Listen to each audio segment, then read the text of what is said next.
Good evening, everyone. Michael DeVine for another quarantine episode of Gray Matters Radio. I'm your host, Michael DeVine, America's Counselor. Why America's Counselor? Shit, I don't even really know anymore. I don't really know if this is helping. I know. I mean, I guess we all need some counseling right now. I mean, if you were born in Brazil, wouldn't you naturally be Brazil's counselor? I never really thought about that. You know, maybe in different countries, I need to like film completely different intros. You know, like a Spanish version, an Italian version. I mean, I don't know. I mean, at this rate, I think I almost need to. I mean, it's a good idea. But I am America's Counselor, and this is a show for pretty much everyone who feels as though they're stuck between the shitty marriage between Republicans and Democrats. I mean, shit, just. We're between the haves and the have-nots. Fuck, I don't even know anymore. But if you're in the middle, you're not one thing or the other, then this is the show for you because, like the rest of us, real solutions lie in the middle. It lies in the gray. We don't just look at it from one perspective. We want to solve a problem. We look at it from the every perspective. Naturally, all right, I'm realistic enough to know I cannot handle this entire thing on my own. I need a co-host. I need my man, my best friend of 30 years, the armchair quarterback himself, Bill Reed. What is up? Oh, that's me. Hey, how you doing? I'm doing all right, brother. How's week 4 of the quarantine kind of treating you? About the same as weeks 1 through 3, man. I got to tell you, you know, I'm just happy that the weather's warmed up and I'm able to get outside and, you know, at least walk around some. You don't feel, you know, at first I thought it would have been better if it just went down in the middle, like the dead of winter, because it would have been cold and no one can go outside anyway. And maybe you wouldn't even have noticed quite as much because, you know, if it's 10 degrees outside, you don't want to be outside. But now I'm going, man, maybe I'm glad it's warm because at least now you can go to a park until they close those, or you can walk around the block, or you can, you know what I mean? So maybe you can work in your yard. There's still things you can do. You can't necessarily go many places, but I'm thinking maybe it is better that this is occurring in the summer or into the spring, into the summer. I don't know. We'll see. Hindsight's 2020. You know how that goes. Yeah, we'll have to ask our good buddy Dan.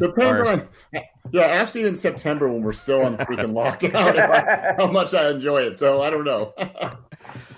This shit's crazy. You know, it's been as you know, like I think one of the advantages to having a lockdown is that a lot of people are home.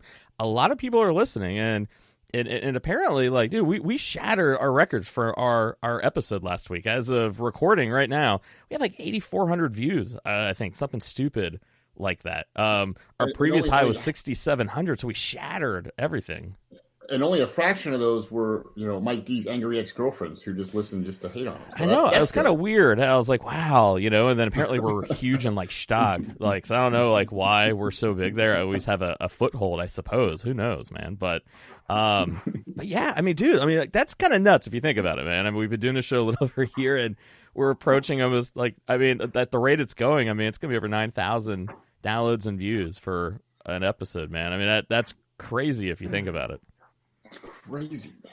Crazy. Well, you got to wait for see Morning Joe start quoting you and getting you on Morning Joe. There you go. I like it. And of course, that disembodied voice is our very own, the Professor Richard DeVine, and he was on a couple weeks ago. And Dad, we got some really good feedback. I had a lot of clients and just some email from people saying that you were spot on with the view of manufacturing, the problems that contributed to it. And so it is true. My dad knows what he's talking about. So this is, you know, where obviously the last so many weeks, COVID-19, coronavirus has sucked all the oxygen out of the room. And what we're trying to do is cover different angles of it. Last week, we covered basically from ground zero in New York, basically, what is it like for them? Week before, my dad helped us break down the whole medical supply chain mess, why we have that issue.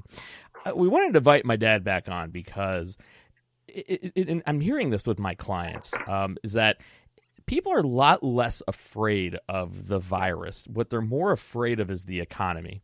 What's our economy going to look like? What's going to happen to all these jobs that people have lost? I was reading an article this morning, and Mark Cuban, and I'm lovingly dubbing our episode America 2.0, because that's what he almost referenced, is that what do we want America 2.0 to look like? And in every bit of research I've had, there's a big emphasis on infrastructure, manufacturing, more the macroeconomic principles. And I might be able to understand a lot of things in business, being in business myself and being a consultant, but we start getting big in macro and manufacturing, I knew we had to invite my dad back on, because even though he was in healthcare for 20, 30 years, he was in manufacturing for 15 years, even before that, worked for companies like Honda. And so it's one of those things where also taught economics. He has an MBA in operations, and so the guy knows what he's talking about. And so I wanted to have a conversation. Does he know about voodoo economics? Something voodoo economics. economics. So what about some Reaganomics? so I want to, Bill, I'm actually going to go to you kind of first. One of the questions I want to ask you is that, what are your concerns with what the economy is going to look at when you readily kind of think about what are things going to look like? How's it going to be? What things naturally pop into your mind, the questions that you have? I don't know how concerned. I actually had this conversation with my father today, as a matter of fact, because he was telling me how, he had lost $3,000 in the stock market. And then he saw that the stock market was back up, and him and I had a brief conversation about that, and he had mentioned, and I kind of agree with him. I don't worry too much about it right now yet, even though I know it's very volatile. It's very, very unpredictable at the moment, obviously. But I feel like when we finally come out on the other side of all this, whether that's a month from now, 6 months from now, whatever, I think it will, much like the coronavirus curve, the stock market will kind of flatten out, and I think you will see, hopefully, it kind of climb back up, I think. One of my concerns is not even if it's the stock market. I don't know. I'm concerned that it's going to be like after the 2008 recession, where we go back and make all the same mistakes again with the deregulation and things like that, except not with the stock market, with not preparing for a future pandemic that's inevitably going to happen again. I'm more worried about, we get through this, everyone goes, that's okay, and then nobody gets any more masks, and nobody gets, you know what I'm saying? And then 5 or 10 or 20 years from now, we're back and like, oh shoot. I don't know. What do you think about the stock market? I mean, I guess I don't know yet. I guess you'd have to ask me when we're further into this thing what I'm most afraid of. And that could still change. But right now, I try to staying tight and trying to just kind of ride this out and not get overly emotional, because I think it's going to keep going up and down, and there's nothing you can do about it. So that's for the stock market. As far as everything else, I don't know yet. I'm not sure. I don't know. What do you think? I mean, I think, and this actually is a good lead-in to the first question that I have for our guests, is because everyone kept looking at the stock market. Look how high the stock market is. The president himself, look how high the stock market is. Even though greatest economy ever, right? Ever. But then here's the reality: our economy literally got brought to its knees, annihilated in 2 weeks. And the joke I keep making, I call it the Jeep Cherokee of economies. And for all those who don't really know anything about Jeep Cherokee, are going to sue you. You wait and see, man. So here's the thing. If you don't know much about Jeep Cherokee is one of those cars, at least the old ones, look great. Average 4x4, mutters on it, great. Looks great on the showroom, driving on the highway. Now you take that. Yeah, you take that bad boy off-roading, you got about 10 G's in damage, and you're taking that thing you're towing it to the shop. And so it's kind of like, yeah, it looks good, but the second you test it and really drive it to what it's supposed to do, falls apart just like that. Think about it. Now, I have another analogy for it. If this were football, okay, and let's say 8-0 Michigan's coming into Ohio State. They're undefeated. Everyone's talking all this shit about them. Now, mind you, they haven't played anybody ranked yet. They come into the shoe, fucking annihilate them. 43-3, not even close. Do we sit there and go, they were a great team, it was just unforetold circumstances happened? Or do we go, they were fucking overrated, they didn't play anybody of substance, and they got exposed? What would you say, Bill? You're right. I'd probably say the latter. I'd probably say they were overrated. Dad, would you say the same thing? No. Probably. Yeah, they were exposed. So the economy was overrated, is what you're saying. It's good, but it wasn't as good as it seemed. The local press did a great job of saying you were the world champs until somebody came in and said, "Nah, I don't believe that shit." You're the best. You're the best ever. So that's the question I have for you, Dad. How is it the world's greatest economy, literally, like they were asking for bailouts within like a week. So how is it the world's greatest economy literally was shut down within 1 week? People are filing for bankruptcy, laying people off. Help us understand what was really going on with our economy. What happens in a business, and where did it go wrong? Help me understand it. I don't really think the economy was wrong. Okay, I think you got. And again, I went through, when you asked me to be on here, I went through a lot of economics stuff going back to the 20s, before the crash, after the crash. I went back to the 1880s when we had, several other crashes, and I didn't find anything at all that paralleled, even with the Spanish flu of 1819 going into 20. The economy didn't take the dives the way this one did. But I think the key of it is, and I heard it on Fareed Zakaria. He had an economist on, and then it hit me. He was absolutely right. We have done something that we've never done before to the American economy at all. It is, we basically took a sick nation, like you would take a sick patient that's had a trauma, and basically what you do is you put them in a controlled coma, because everything stops in the body to the bare minimums. Okay? Now, what the government did is essentially, which is amazing that they could do it that fast, is in the basics of a week to 2 weeks, they put the American economy into a coma, a controlled coma. Now, when you do that, all right, now that's the underlying.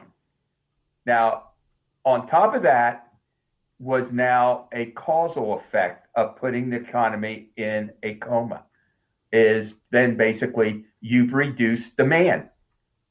You've got supply issues, you've got demand issues. So now you've got recessionary causals going on right now, in which the government is trying to take care of the patient underneath, but it's also trying to keep the effects under control by infusing money.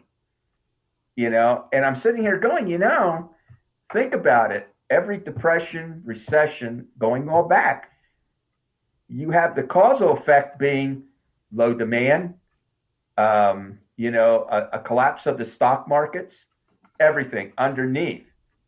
And then that's put the economy into a coma on top. So you're trying to revive an economy and you've got somebody sound asleep. You're reversed. And I really feel as though I'm not scared yet, but I really do think when this is done and you start waking up the patient, you're going to have so much pent up demand that it's going to create its own stimulus. Is that what Larry Kudlow, Dad, is that what Larry Kudlow was talking about today, where he goes once in about 4 weeks when things start picking back up again, it's going to be like a slingshot, basically. It's just going to shoot. Now, here's what I'm worried about. Now, it's the only thing that, yes, I go along with him because I was watching him and everything. Yes, I think once they start arousing the person and you start taking them off, gradually you start taking them off the respirator, so to speak. You're now going to, bring in the drugs a little bit, wake them up, and all of a sudden this economy is going to wake up. And then all of a sudden this pent-up demand is going to demand supply. So if you go back to classical economics, and that, again, I went back to my old classical economics, and if you remember from Economics 101, classical economics was supply creates demand. Mm-hmm. And that's what's going to start happening. We're going to see classical economics, not Keynesian.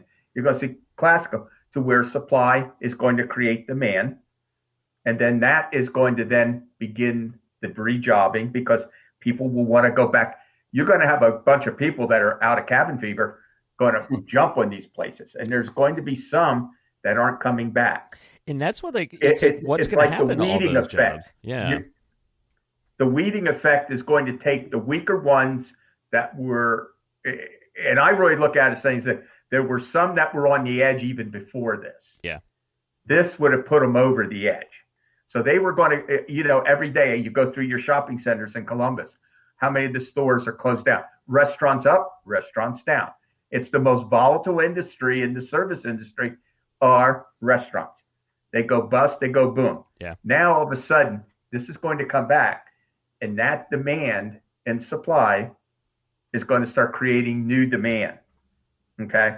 Now, the other part that I see that the government, and I've been listening to on this, is at some point, what will happen is you could get into first gear, second gear. Then when you try to get into third gear, that's when I think they're going to be looking at what are we going to start getting into hyperinflation?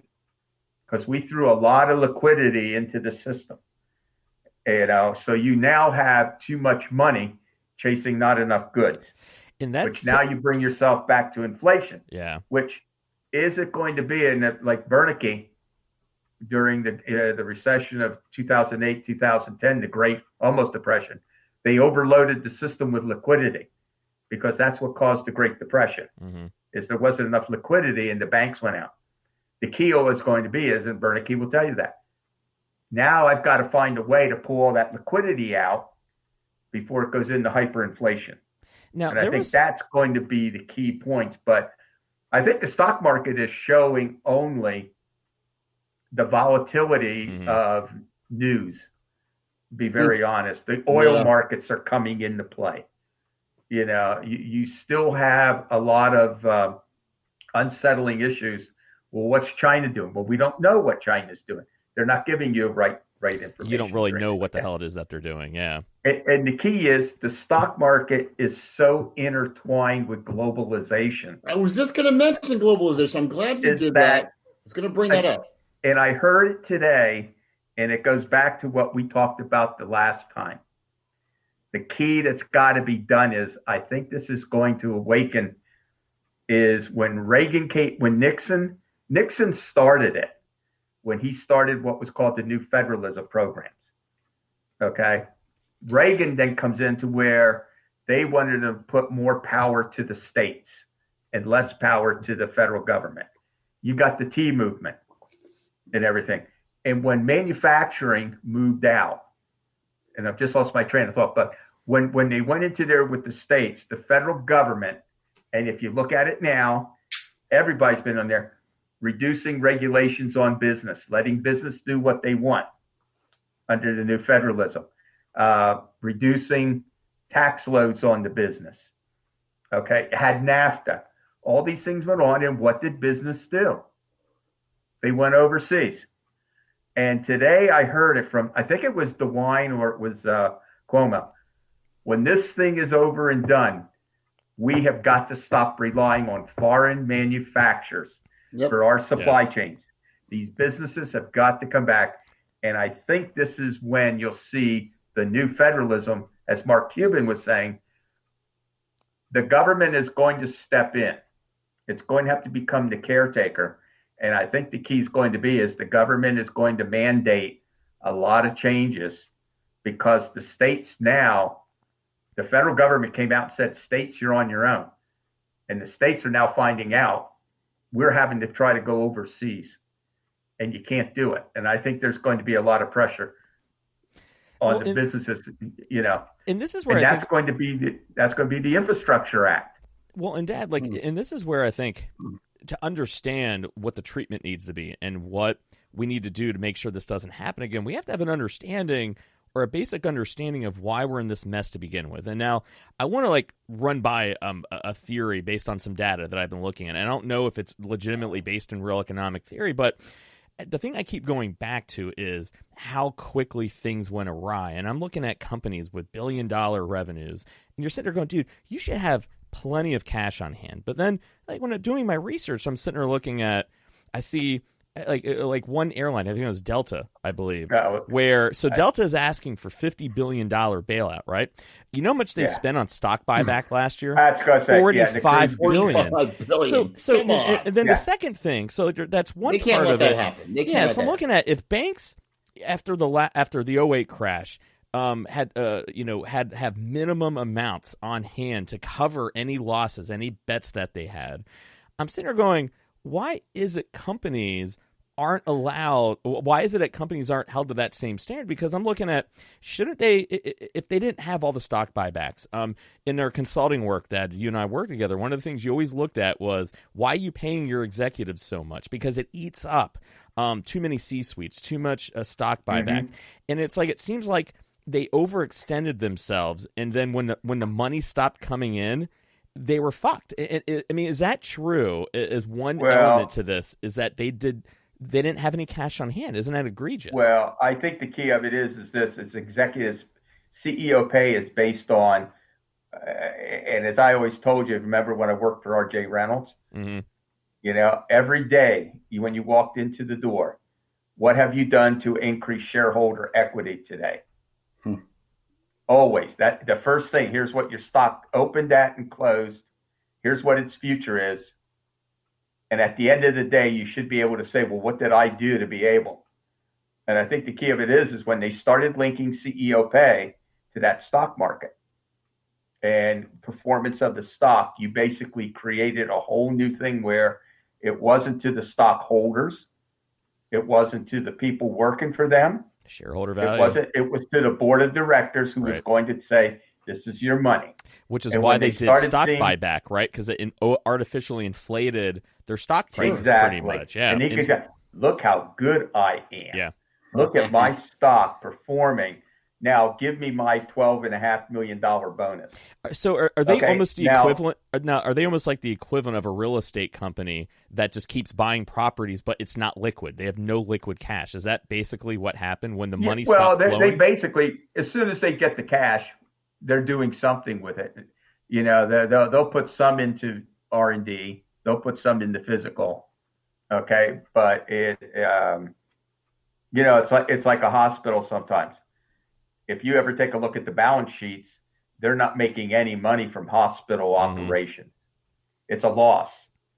They make their money what they're doing in investments. Yeah. Okay, so you'll see the balance sheet have two entries, one for hospital operations, and then the income that's coming from other to where they're doing. And in some cases, they're buying stock otherwise too. They're redoing investment, or they're taking the money and putting it somewhere else where it isn't going to be taxed. Now, Jack Welch, if you remember 2008 with GE almost went totally bankrupt because they didn't have enough money to be able to make their payments. And that's when they went to the U.S. Treasury and they said, you've got to give us some money because the banks don't have any money to loan us because businesses pay the people in which they're using the accounts receivables. In other words, they'll go and do short-term loans on their accounts receivables to pay you because they don't have all that money coming in to make all these payrolls and all that. It's all on futures. Yeah. So they're trying to do everything to keep their ratings up and everything. But he said going forward, we now have to be able to keep maybe anywhere from a year to 2 years in cash. Yeah. You know, and, you know, one of the things that Trump was trying to do with the tax cut is to move all that money that was in Europe back to the United States, okay, promising them it wasn't going to be taxed at the, whatever it was it 35% or whatever, but it'd be taxed at 21. It never happened. Yeah. And a lot of that liquidity come back. So the majority of it went to stock buybacks. And that was the thing that you talk to any major business account, they kept going. They didn't invest that much in infrastructure. They did stock buyback and bonuses. And what did Elizabeth Warren say? I hate Elizabeth Warren. Don't like her. Can't say. Don't. What did she say?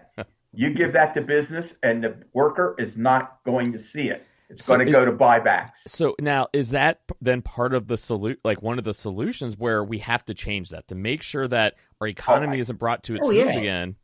If we're gonna bail out some of these companies, I mean, I'm not saying you can't do some stock buyback, but there needs to be some kind of realistic cap on it. It needs to be regulated on that one. I think it has to be like you and I. We can't do any transactions in our bank accounts over a certain dollar, or the IRS is looking at it, or regulators.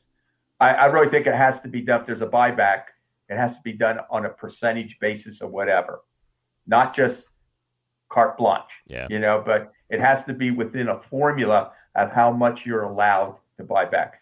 I think that'll come out of it. But I think the biggest thing that's going to come back out of it is somewhere all these businesses that relocated out of the country and shut down the American part of that manufacturing and moved it out, they're going to have to reopen factories here in the U.S. It's going to be demanded by the governors, and also I think you're going to see in the new economy is the governors of the states are going to become very, very powerful chief executives.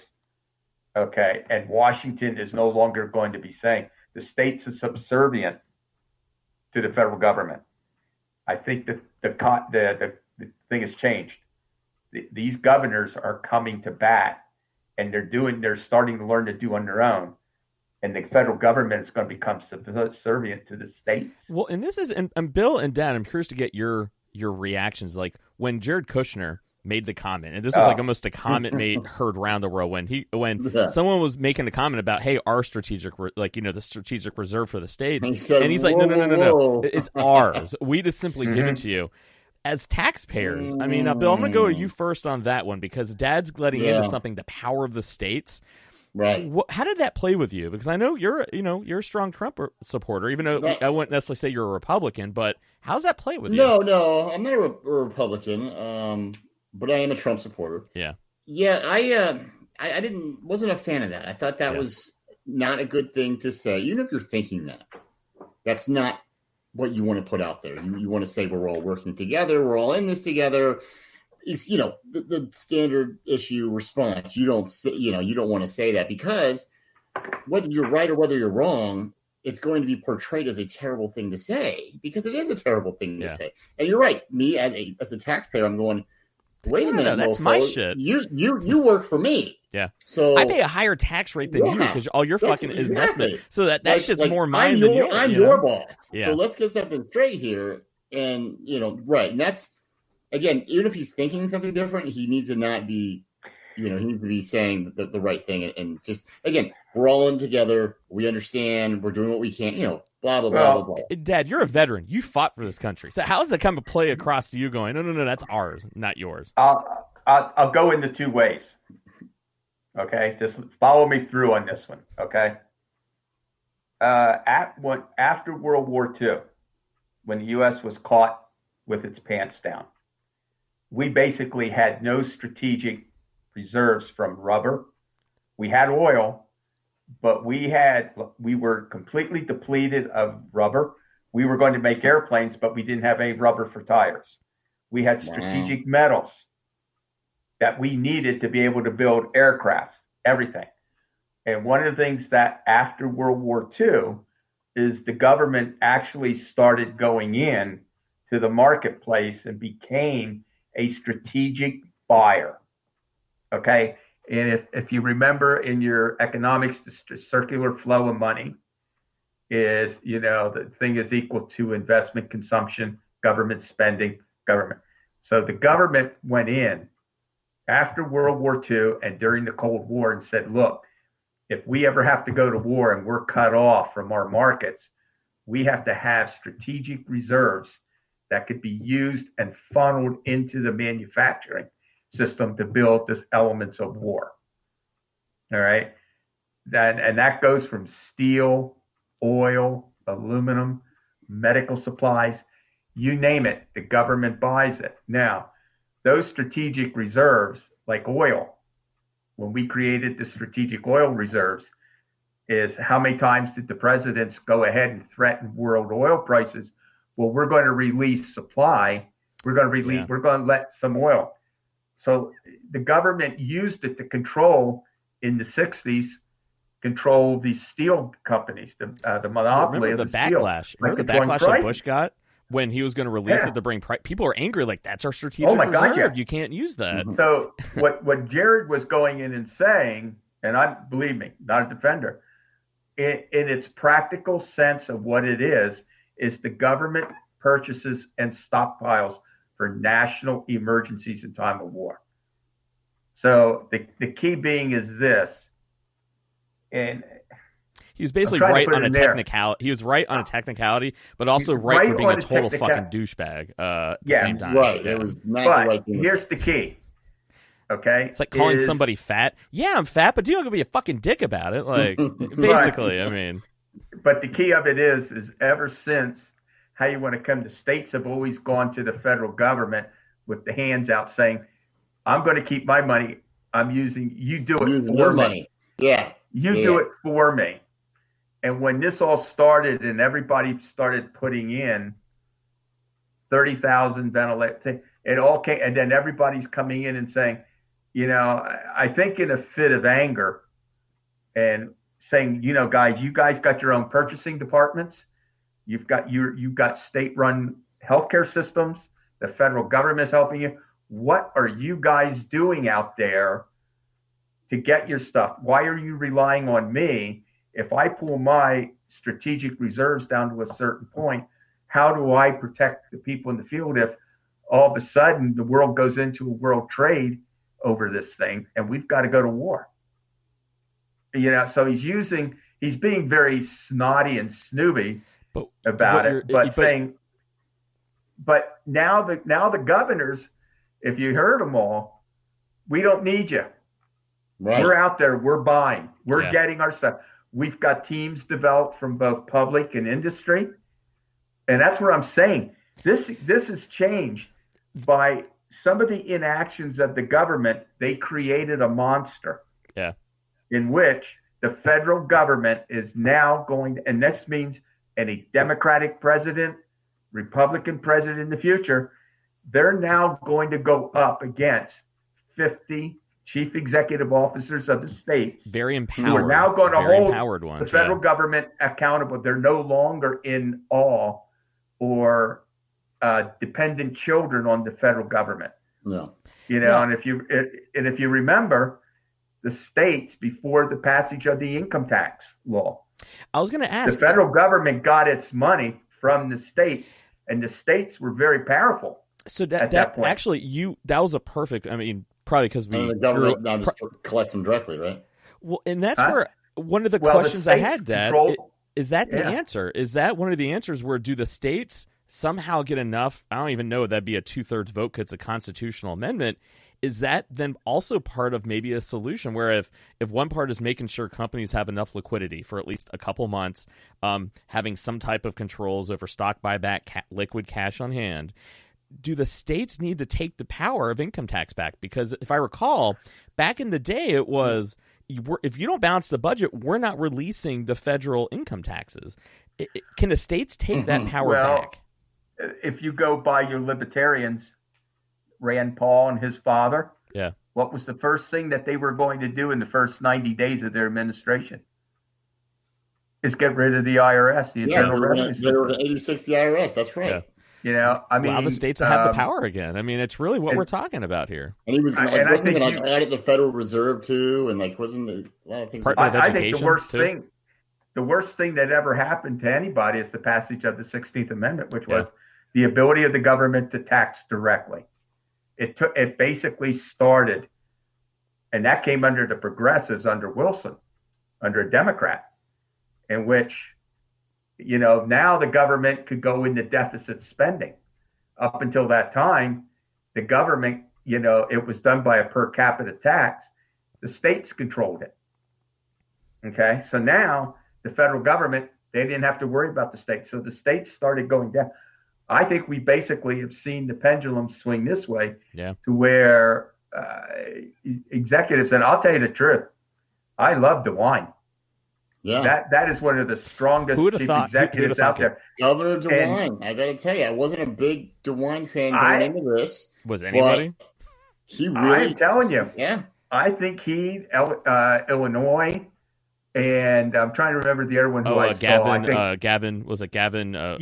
Newcomb or whatever, the dude from Cuomo in New York. You're getting. I'm telling you, these guys are going to form, and now the federal government is going to be now held accountable to the states, and the states are going to have a lot more to say because now basically The line is, say, if the Alamo, the line was drawn in the sand. Well, they're making it look like the federal government's like the mafia. Fuck you, pay me. Yeah. Fuck you, pay me. We had a downtown. Fuck you, pay me. Like, yeah, but literally, they got exposed, and it's like, well, now all that money we gave you, can we get? Oh, no, that shit's tied up. Like, nah, I mean, it's my bike. I think when this is all over, I'm telling you, I'm really waiting. I think there's going to be a lot of changes in how the states are going to have relationships with Washington. Well, and everything's going to change from this. I mean, it's almost, it's not, but it almost reminds me of a giant pyramid scheme. Yeah, where we're all like, wait a minute, we put all this money into this, so we could have this, and then you're like, actually, we only have it for the people at the top and the people that are the first one to get their money out, and the rest of you, we don't have masks and we don't have these emergency supplies that we're literally supposed to have for you, or we have them, and we're just not going to give them to you. Same difference. Yeah. It's like that scene. Remember that scene in Blow when he gave all the money to the Panamanian government, and he goes, "I just gave you $20 million, and you hand me this little book." And they go, "Oh, I'm sorry, that's been confiscated." It's been was it the Noriega? Was that? Yeah, when the Panamanian government when they re-socialized all the. Well, and this is like. Oh, and I see the governors becoming more heavily involved in commerce and trade than what they are. I think they're going to become more dictatorial with business. Well, they're going to do it to get business back into their areas. Now the biggest thing's going to be, and we talked about it there, and this new one is, if the manufacturing does come back, which it is, there's no doubt about it. These companies, whether it's going to be from tax reform from the states or whatever, or they'll come back to the job. And I think the other part we're going to see is, I think the blue collar worker, the service worker, everybody else showing how valuable. And I think that's one of the things that even I was in, a couple of weeks ago with Kroger, and I was watching the people really going crazy in there. And I went up to one guy and I said, I really thank you, for doing this and being here and exposing yourself. And the guy just looked at me. He goes, nobody ever said that. Yeah. I go, well, everybody comes up when they find you're a veteran. They said, thank you for your service. I go, well, you're under hazardous duty here, guys. Yeah. You're getting shot at by viruses that you can't even shoot back on.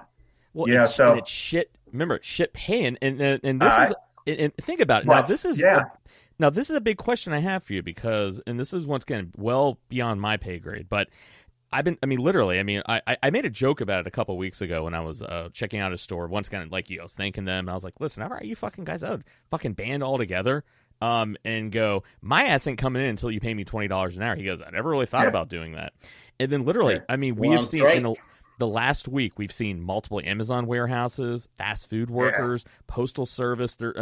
We're seeing all these workers, Kroger, grocery store clerks. They're all sitting there going, no, we're striking. We're not taking care of us. We're not getting paid enough.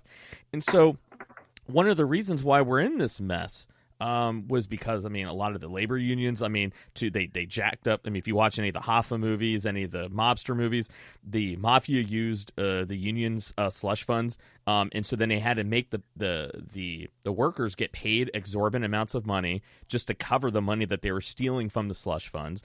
And then and instead of negotiating with them in the 80s, they pretty much went, fuck it. and then they went off to China, Mexico, NAFTA. And so now we're seeing all these workers now very empowered going, y'all are fucked without us. Y'all are literally, even though y'all got richer. So what's going to happen? The other one? Who? The other group? Truck drivers. Teamsters. Oh, yeah. And that was the Hoffa Teamsters, yeah. Well, look what happened. This country doesn't move without the trucks. Look what happened in France. Was that a year and a half ago? Oh, they all? Yeah, they all just shut down Paris and they shut down France, and it was like a big. Remember that there was a while there where it was. They were in a bad way because of that. And I really do think what will happen is, I think and this is the only part where you'll see me go in there, is that the Republican attitude towards labor unions drove a lot of, with because labor unions traditionally are Democratic. They did a lot of legislation and everything to make it a hostile environment for labor unions, from the legal making it harder and harder to organize. I think what you will see from hospitals to everywhere, everybody has realized that there's a group of people below that professional line that are the key elements to the new economy. There's the essential worker, healthcare. We've always tried to keep the unions out of the healthcare. I think you're going to see a new wave of unionization that's going to come in. Okay, the key that scares me is, one, will they go back to their old tricks? So that's I was just going to ask you, will that be good? Because the whole reason we outsourced was because the labor costs drove all the prices up, right? Yeah. Americans, we And love the cheap negotiation goods. Constant strikes. Are Americans going to have to? I mean, honestly, if we're being honest, the government. I mean, is the answer the government?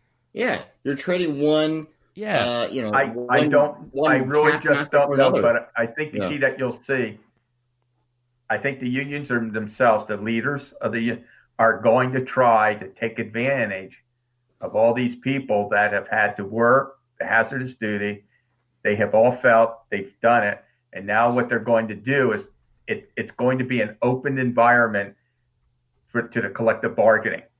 In other words, to look at the unions are going to come in and promise the right pay. They're going to prompt protection, and they have a lot of leverage, and they will. But the key's got to be is the use of the strike is what drove a lot of the manufacturers out, because they were constantly, every 3 years you had a major strike, renegotiate every those 2 labor years. contracts, right? And God, I was in manufacturing in the 70s when it was strike. And what was the first thing you did when a strike started to happen or whatever? There were teams sent out to try to find to shore up your supply manufacturing to where you could move manufacturing to a contract person or whatever, because you knew your plants were going to be shut down to whatever.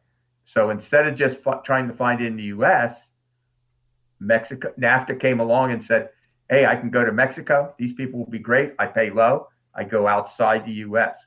That is my only concern with all of this. Because to me, what happens exactly, and what's the answer? Is it a combination of the government has to subsidize some of the cost of the labor to keep costs down, and then are Americans to get those jobs back going to have to go, all right, if you want higher paying manufacturing jobs here and you want them brought over from India and Mexico and China, you guys are going to have to pay more for your products. Is that really what's the solution? Because that's going to be a good question, is how you can't make a hostile environment for business, or it won't come in. That, I think, is what's going to take the partnership. And that's why I keep saying, I think the state executive officers, the governors, are going to become the most instrumental people in commerce and trade, because they're going to go out to all these manufacturers and woo them to come back into their states and make it a friendly economic environment for that business to want to come back. So now you're going to have governors going out, and now each governor is going to be competing to see who could have it back to bring those in there, which is tax relief or whatever. The role then the federal government is going to be is what are they going to put in place on the regulatory sides? Are they going to be, the Justice Department is the rules on unionization? I don't know. I think that's the area that I'm still winking an eye a little bit at, saying, but what's all this going to do? But when I listen on television and I'm listening to some of the people, there is some anger out there right now. Oh yeah, rightfully so. There's deep anger. Yeah, I mean, and people are saying I should be getting hazardous duty pay. You're damn right you should be getting hazardous duty pay. Yeah. You've got people out there who have no medical benefits that are being confronted into it right now, but they're getting $16 an hour, but no benefit, whatever. It's like that miniseries Chernobyl that came out. Where they sent the workers in, and they all knew they were going to die, and they had no protection, and it was like, well, it's got to be done. Like, I almost feel like in a way that's how some of the healthcare workers must feel. This virus is a Chernobyl. You're walking into an unknown that can kill you. That's what I mean. And every day they're finding out something different about it. My wife, my wife's in healthcare, as Mike D, your wife's, a nurse as well, and she's telling me these offers that she hears on the internet and through people that New York was paying $100 an hour. Jill got one for $100 an hour. Oh my God! Go to California, guys, dude, and find out what a nurse that works. What are they called? Per diem nurses. Mm-hmm. Okay, and California is real big because of a lot of union. You should see the pays that those per diem nurses get. They're living of thousands of dollars, and they'll live in Timbuktu, and then they work. Well, they'll even pay for your room and board. You'll get a per diem. Yeah, they have apartments that the per diems come in, and they'll come in for maybe 2-3 months.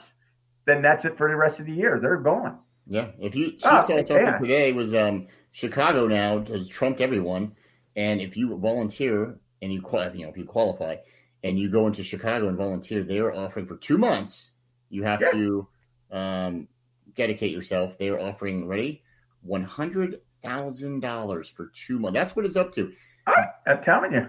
And I said to her, if this was 10 years ago or 15 years ago, and you were still single, I said, you would go there, wouldn't you? She said, I probably would. Yeah. And I said, look at the retirees. Well, I said, that looks interesting, and it's very appealing, obviously. I mean, 6 figures for 2 months. I said, that's what concerns me, though, is like, how bad is it for them to be forking out this kind of money? It's that bad, yeah. And I know it's that bad. But it almost, I still get the feeling, though, that there's still more to this that maybe we don't. The public doesn't know, and I don't know if that's the factor. I just get that feeling in like the pit of my stomach that like maybe there's money being bundled. I just $100,000, like that's great, but why are they paying that? You got to think about it. Why are they paying that? They don't even pay soldiers that much, and they're going into war, straight up war. So it shows you the money where there's quite a lot of money that's flowing in, and I think that's where everybody's saying. We got money coming in from the federal, and you want us to give you your stockpiles and buy all this, and you're getting all the. I think there's a lot more. People are pretty awoke. I think to where it's like, wow, it's like they always knew it was bad, but when you have a national crisis going on people's lives, and they're still thinking about their money, they're still thinking about their buy. I'm like, oh wow, this money came from somewhere. Oh, I got it for a rainy day. How about that? But here's what's really this is where, and this is probably one of the last questions I'll kind of wrap us up on, because when we're looking at, obviously, all right, there's a lot of moving parts to this economy, and I think we've kind of laid out like, okay, if we there has to be some cost controls. We got to have some regulations. If we're going to be bringing manufacturing back, we have this big issue of money, how much things are going to cost, what the regulation's going to be. But the one thing a lot of people are looking at right now is, okay, they're estimating. Think of how many millions of unemployment benefits. We're seeing lines of people in Florida at food banks. We know wages haven't been that high. We know that's one of the reasons also why it was a double doozy. Companies didn't have money. People didn't have enough money because 80% of the country is living paycheck to paycheck. Even if, fractions or percentages of that are probably living maybe outside of their means, but majority of that, they are living within their means. Shit costs more. Yeah. So we have a lot of issues in our economy, and we're looking at in 2008, one of the things you talked about that, because you're a Lean Six Sigma guy, is that one of the worst things that happened, the best and worst things that happened out of business was that because they were so tight, they learned how to get way efficient, way lean. They could do more with a lot less, but it was over a period of a couple years where they got that. And so when they finally had the money coming back in from tax cuts, the revenues started coming in, they were like, why am I going to hire more people when I'm doing what I need to do with less people? Now, that was over a couple years, right? Now, this thing happened in a month, right? So all those jobs that were lost, it wasn't like this is over 2 years where they had to systematically shed the jobs, they got efficient, and then they just never really hired back many of them. There wasn't enough time that's elapsed to learn how to do that this time around. It's only been a month. What is going to happen? Let's say it's 1 month from now, economy starts turning back on again, what happens to those 15 million jobs or 20 million jobs they've estimated were lost? Do they get, I mean, what percentage of them? Like, what's our best and worst case scenario? Okay. Remember when I was talking about the two sets, the causal?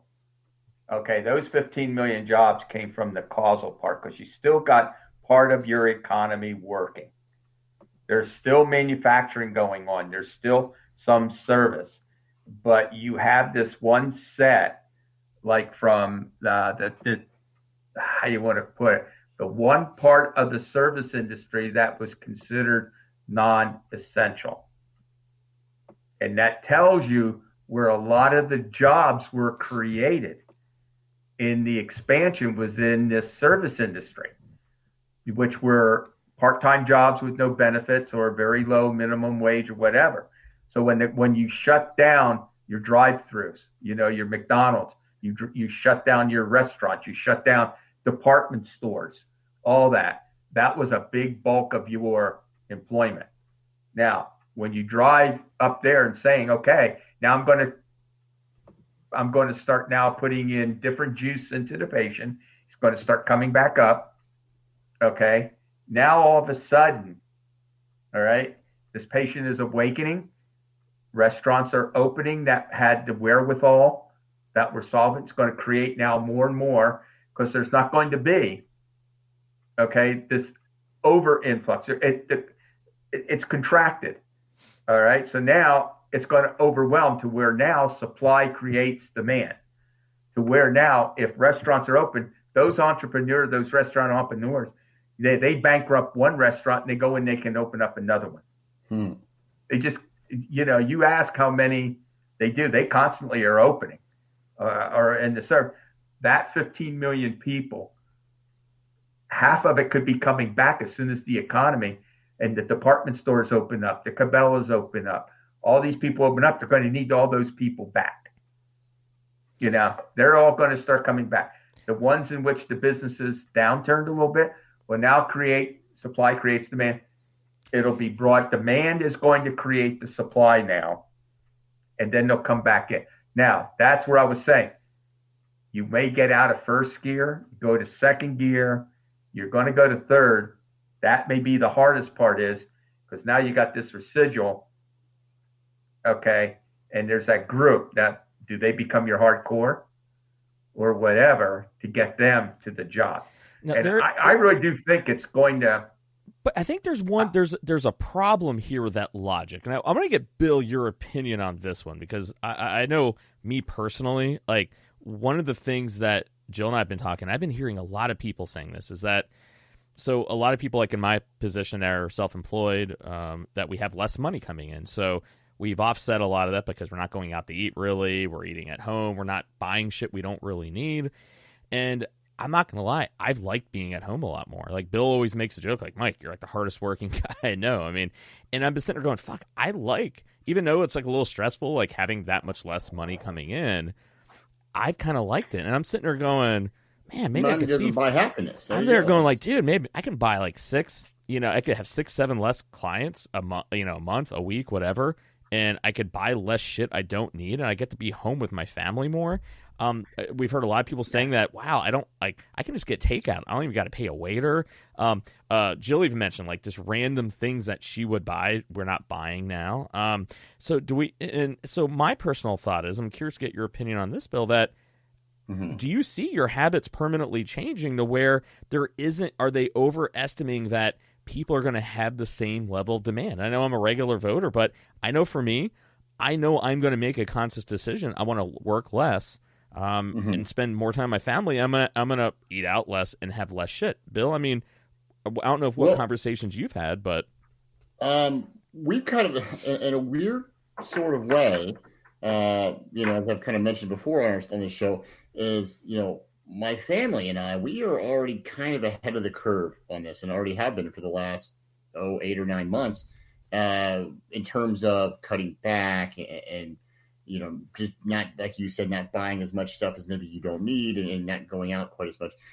When I had left my job last summer and decided to become a stay-at-home full-time dad to our 2 children, at that time we made a conscious effort to cut back because now you only have one solid income, and so you naturally you kind of have to do that anyway. So when this coronavirus has hit, there has not been a giant change for us personally.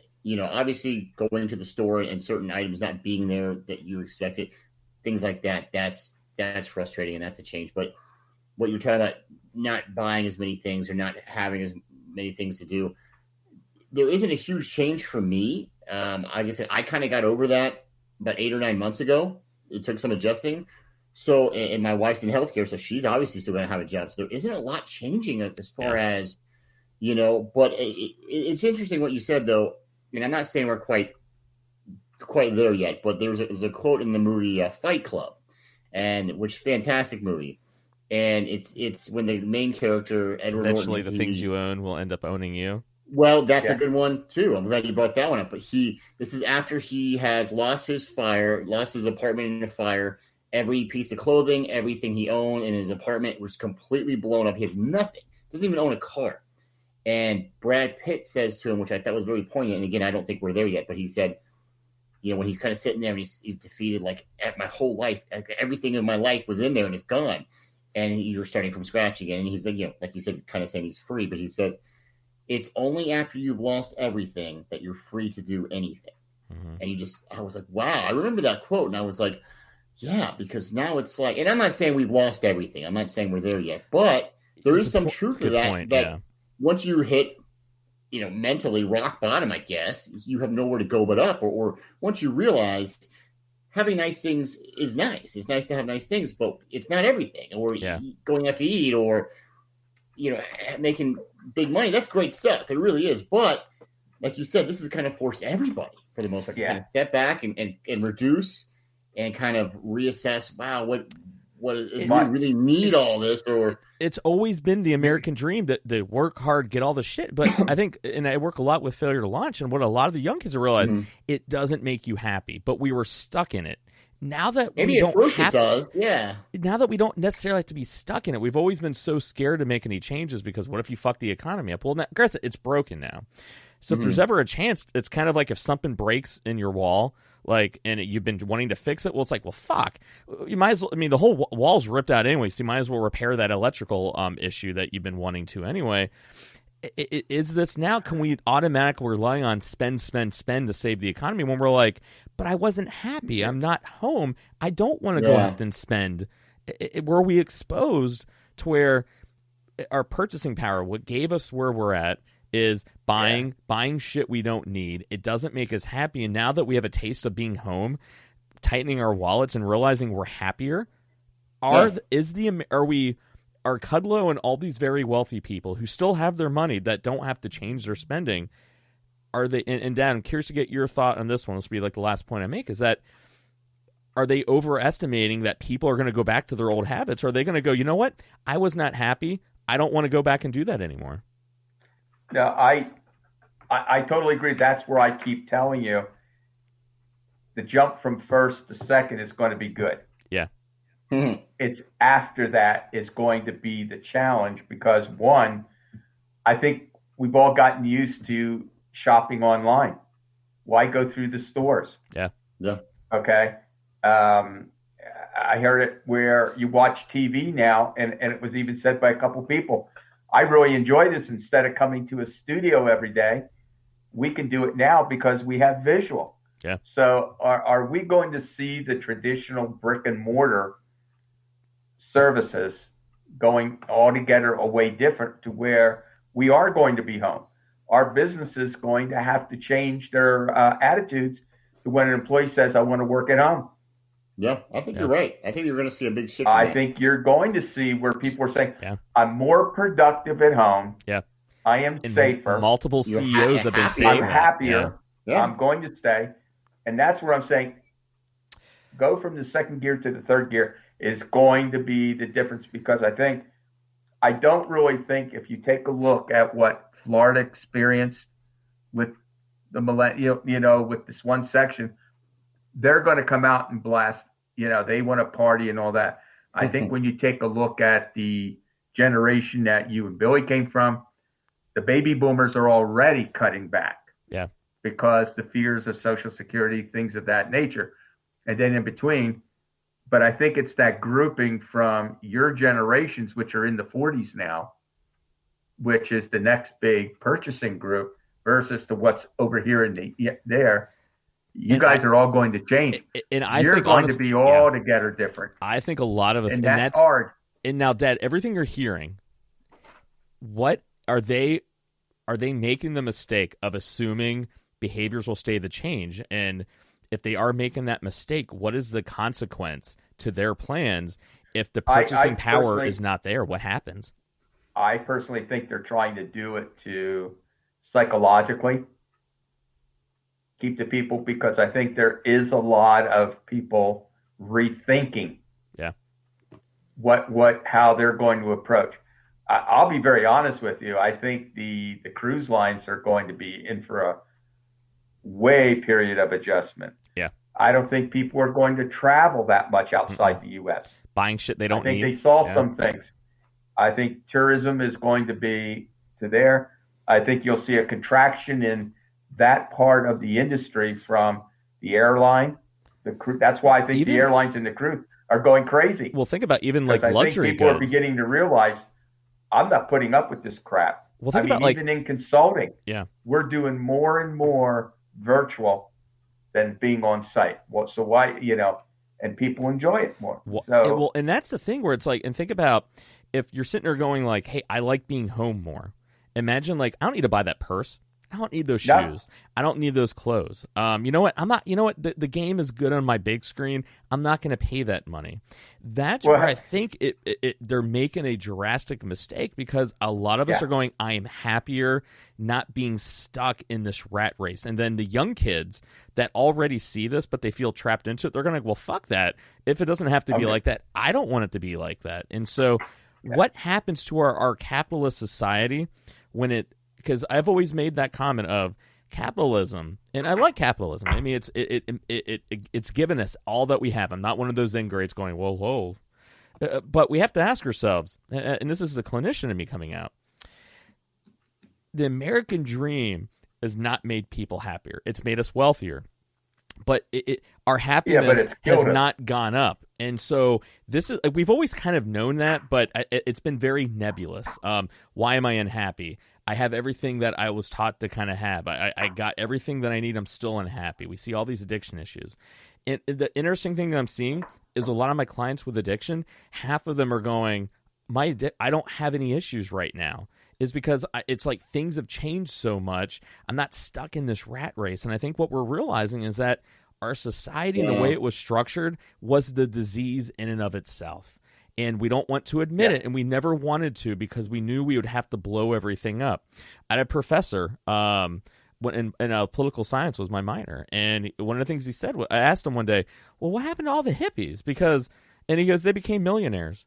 I'm like, whoa, what do you mean? He goes, that's right. Yeah, he goes, by the time the hippies finally got to an age where they had the ability to have change over the system, they realized something. They had so much vested in the system, it's like being on life support.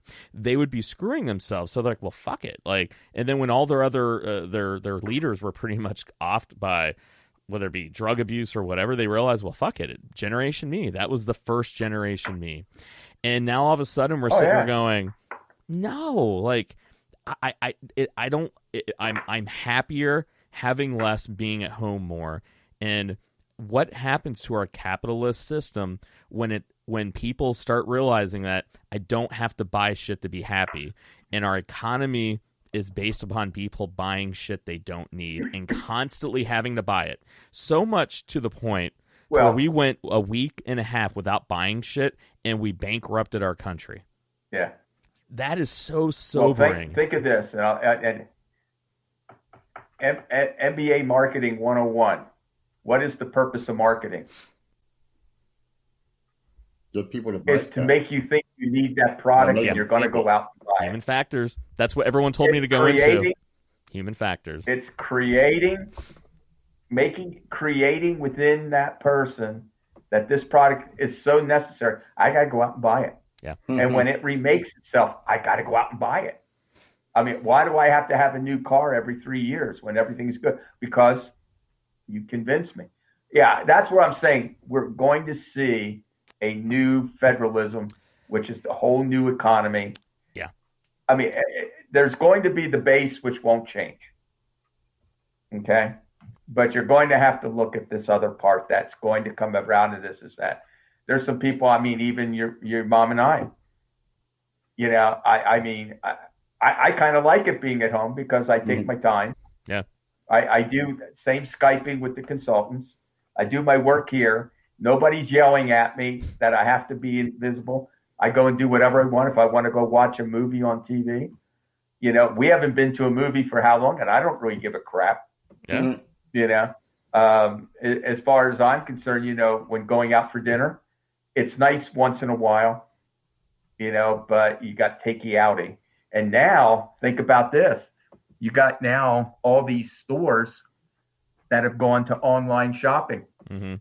So I don't even have to go to the store. All I got to do is put in the order, drive up, and they throw it in my back car. I'm gone. I don't have to go through all the house. And I think that's going to be the part that has come out of this because, and I'll close it with that, is to think about it. I think there's going to be, going forward, a suspicion of being around groups of people. Mm-hmm. The psychology I went into the store with your mom. We had to go in, and I didn't even want anybody around me. I felt myself cringing. Mm-hmm. Yeah. If I even went near a person. Yeah. I didn't want anybody even coming near me. I started to become very social adverse. That I quick grabbed your mom and said, "Let's get the blank out of here. Yeah. Just grab your stuff." It's too many people. I want out, and I think that is not going to be just a rare occasion or whatever. I think we're all going to have a lot of suspicions of being around where we're in crowded restaurants, crowded movie theaters, and all that. Where this pandemic is probably people are going to say, "Hey, what other pandemics are out there? What are other people doing? What other diseases are people carrying out there that I'm interfacing with?" I mean, the day of the handshake. I think the day of the handshake is over. And I heard that a couple of days ago. Someone was saying that, like the hug. You know how people go up and they hug each other. And man hug. Yeah. I think you're going to see people take. I got a space here. Don't violate my space. Now, so I'm acknowledging you, but I don't have to touch you. So, all right, I'm going to end. That's how we're going to look at the economy. And I'm going to end it with a real quick answer. All right, real quick question, and I'll close things off. Bill, do you think 5 years from now, after all said and done, America will change for the better, for the worse, or will it be exactly the same? I think we will change for the better. Mm-hmm. Maybe not a lot, but I think it will be for the better, long term. Short term, it might be a shit show, but 5 years from now, I think it'll be better overall. Dad, what do you think? Well, that's a good question. I think we're going to change. We're going to be changing drastically in every little thing, from our government to how we do business, to whatever. And the interpretation is going to be how that interacts with the rest of the world, is how happy we will be. Is it going to be more nationalism? Yes.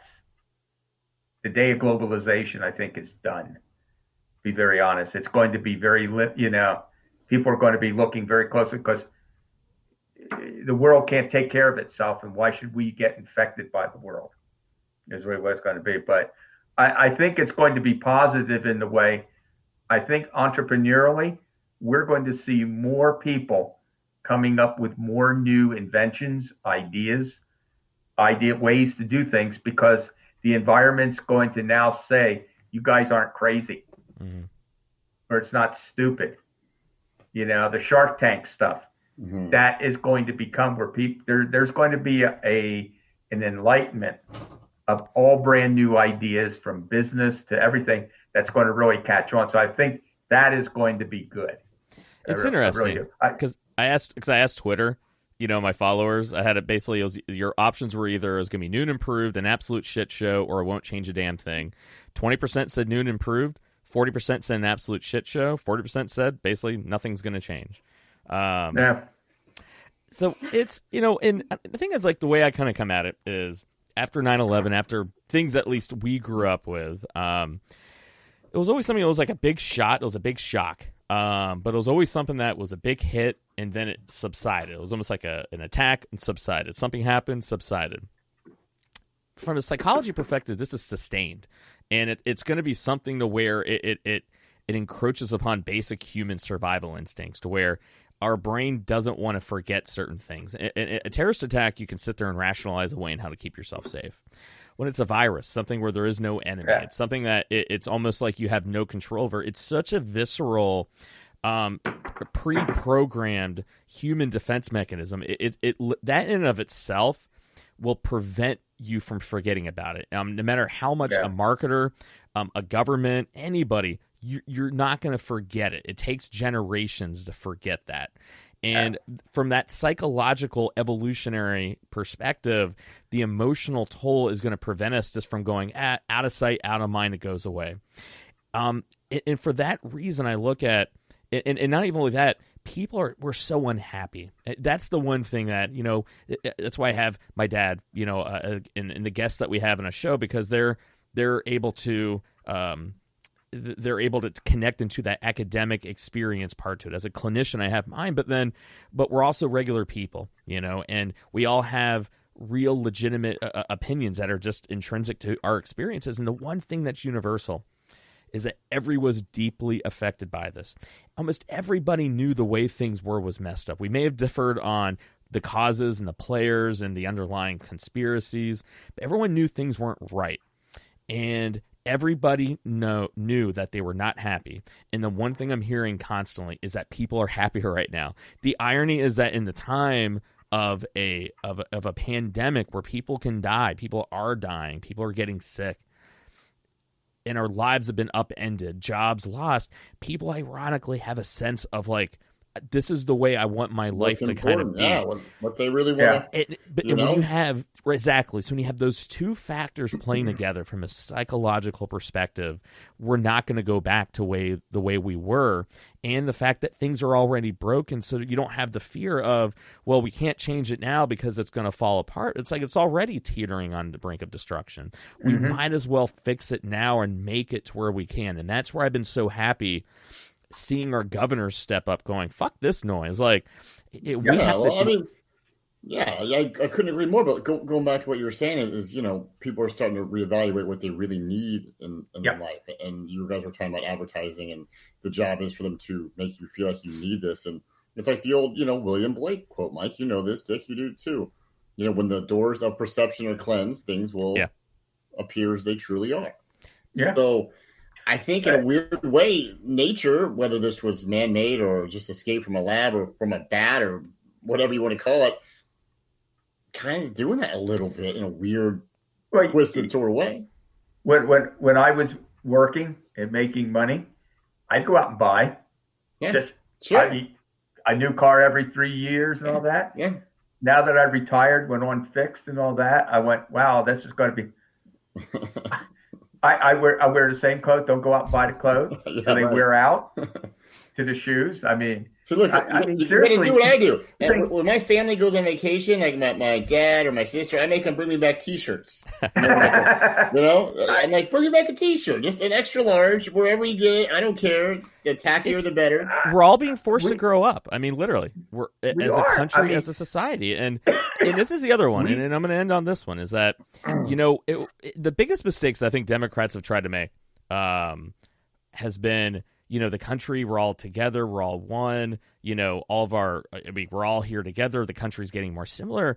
What was exposed by this and a virus and seeing how different all of our lives are, where I agreed with Trump when he was making the comments about, well, let it up to the governors because every state is radically different. And from a virus, we've been exposed, our economies, our way of life, our mobility, our industries.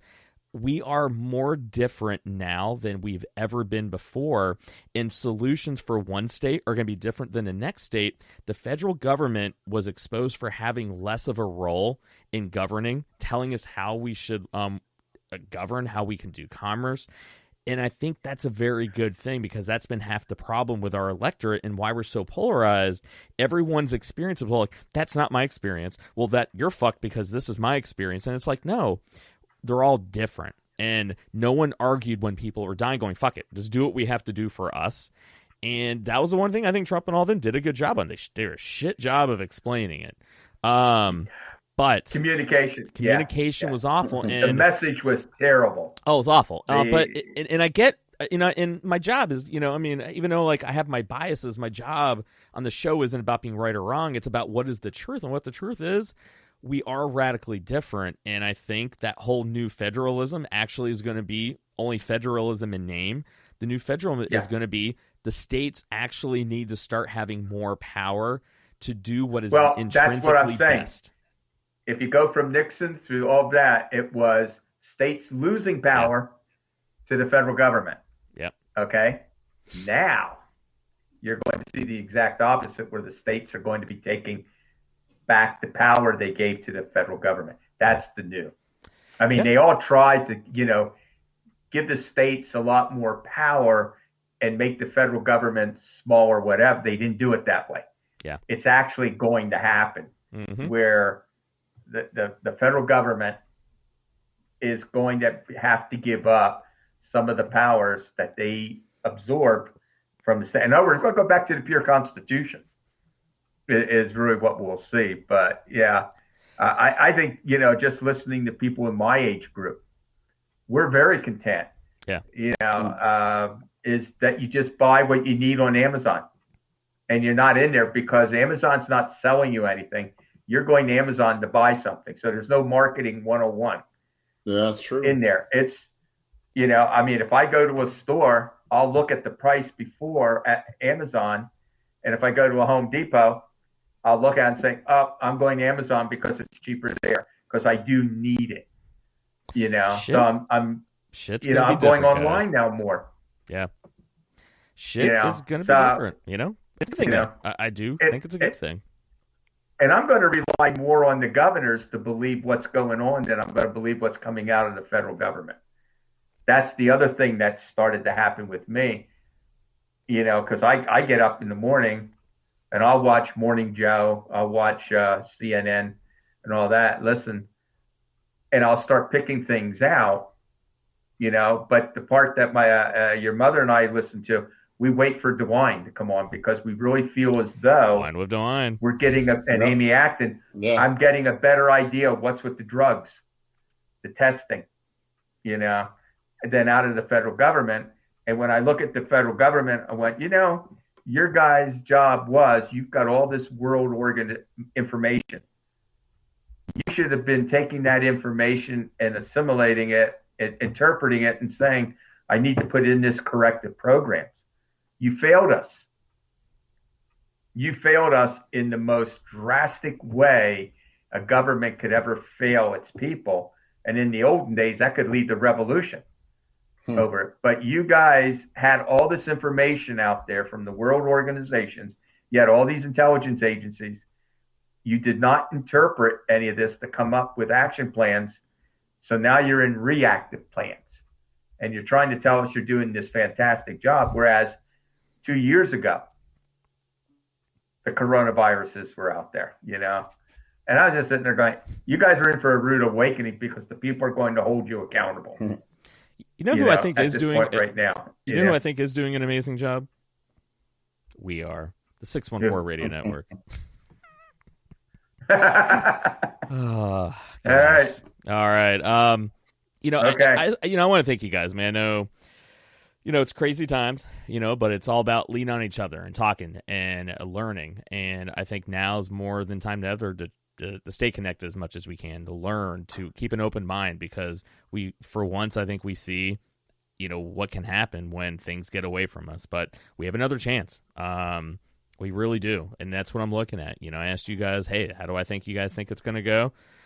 I think I think at the end of the day, these are things that needed to happen, but it's going to be rough. It's going to be very tough. We're going to have some hard times, and we're all going to need to lean on each other, but it's what needed to happen. And I think at the end of the day, we'll end up in a much better place, and it'll be something that we all look back upon and we'll tell our kids about, and that this is when things really change and we got our country back, we got our lives back, and for once we can really start focusing on the things to make life better for everyone. I know it sounds cheesy, but another topic for another show, Mike, is we have a revolutionary going on in education in both the public school systems and the higher ed.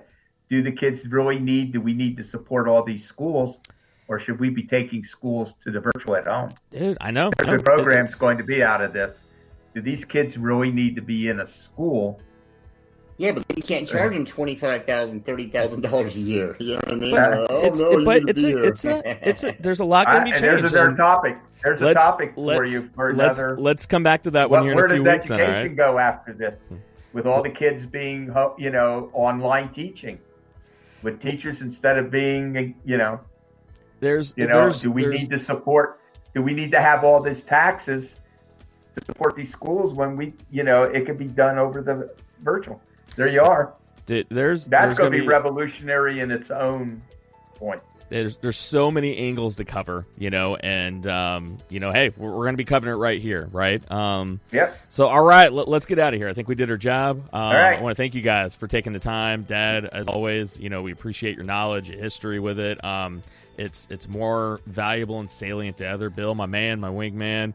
You can catch him on the Armchair Quarterback on the 614 Radio Network. And I'm Michael DeVine. And remember, everybody, next time someone asks you, Democrat, Republican, you red, you blue, do you like Trump, you hate him, to say, you know what? For once, I don't give a shit. Fuck that noise. My ass is gray. All right, everyone, you be good to each other. Stay the fuck home until they tell us not to stay the fuck home. Thank your delivery people, your restaurant workers, your grocery store people. Fucking just thank anybody who's out there killing it right now for us, all right? So, all right, everyone, be good to each other. We will see you guys next week, as always, here on the 614 Radio Network. You be good to each other. Peace. All right.